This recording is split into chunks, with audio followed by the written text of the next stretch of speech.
Hi friends, welcome to Sindhu ಪರಪಂಚ. ನಾನು ಇವತ್ತಿನ ವಿಡಿಯೋದಲ್ಲಿ ಕೊಕೊನಟ್ ರೈಸ್ ಮಾಡ್ತಾಯಿದ್ದೀನಿ. ಈ ಕೊಕೊನಟ್ ರೈಸ್ ಬ್ರೇಕ್ಫಾಸ್ಟ್ಗೆ, ಲಂಚ್ಗೆ, ಡಿನ್ನರ್ಗೆ ಯಾವಾಗ ಬೇಕಾದ್ರೂ ನೀವು ಮಾಡ್ಕೊಂಡು ತಿನ್ಬೋದು. ರುಚಿ ಅಂತೂ ತುಂಬ ಅದ್ಭುತವಾಗಿರುತ್ತೆ. ಈಗ ಕೊಕೊನಟ್ ರೈಸ್ ಮಾಡೋದಕ್ಕೆ ಏನೇನು ಇಂಗ್ರೀಡಿಯೆಂಟ್ಸ್ ಬೇಕು, ಅದು ಹೇಗೆ ಮಾಡೋದು ಅನ್ನೋದನ್ನು ಇವತ್ತಿನ ವಿಡಿಯೋದಲ್ಲಿ ನೋಡೋಣ.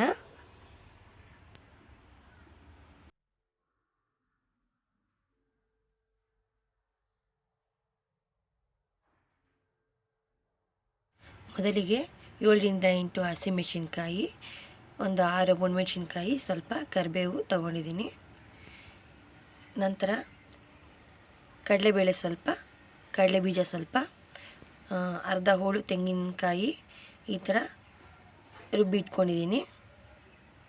ಈಗ ಹೇಗೆ ಮಾಡೋದು ಅನ್ನೋದನ್ನು ನೋಡೋಣ. ಈಗ ಪಾತ್ರೆಗೆ ಸ್ವಲ್ಪ ಎಣ್ಣೆ ಹಾಕಿ ಕಾಯಕ್ಕಿಡೋಣ.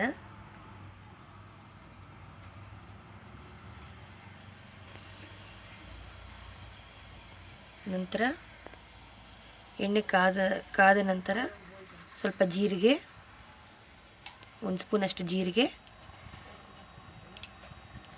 ಮತ್ತು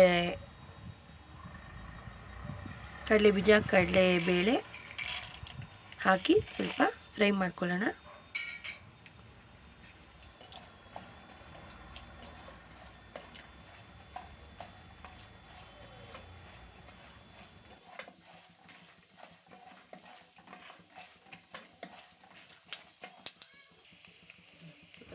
ಕಡಲೆಬೇಳೆ, ಕಡಲೆಬೀಜ ಸ್ವಲ್ಪ ಎಣ್ಣೆಲಿ ಫ್ರೈ ಆದಮೇಲೆ ಹಸಿಮೆಣಸಿನ್ಕಾಯಿ, ಒಣಮೆಣಸಿನ್ಕಾಯಿ, ಕರಿಬೇವು ಇವೆಲ್ಲ ಹಾಕ್ಕೊಂಡು ಚೆನ್ನಾಗಿ ಮತ್ತೆ ಎಣ್ಣೆಯಲ್ಲಿ ಬಾಡಿಸ್ಕೊಳ್ಳೋಣ.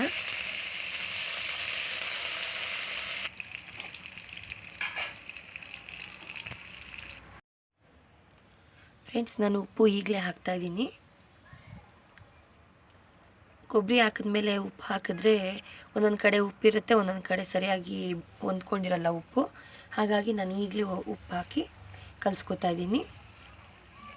ನಂತರ ನಾನು ಕೊಬ್ಬರಿ ಹಾಕ್ತೀನಿ.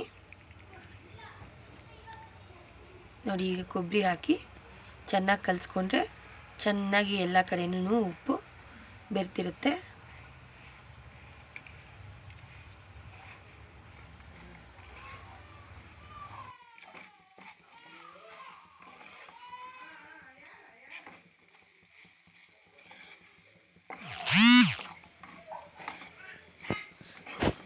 ನಾನು ಮೊದಲೇ ಕುಕ್ಕರಲ್ಲಿ ಅನ್ನ ಮಾಡಿಟ್ಕೊಂಡಿದ್ದೆ.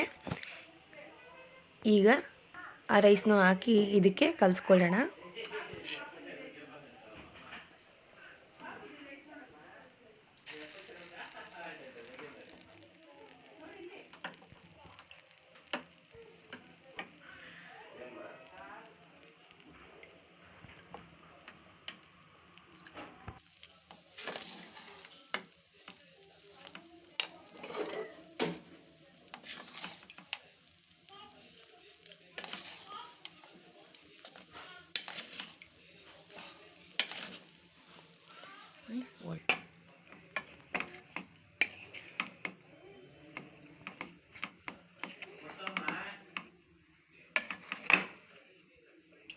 ಕೊಕೊನಟ್ ರೈಸ್ ರೆಡಿ ಆಯಿತು ಫ್ರೆಂಡ್ಸ್. ಇದನ್ನು ಸರ್ವಿಂಗ್ ಪ್ಲೇಟಲ್ಲಿ ಹಾಕ್ಕೊಳ್ಳೋಣ.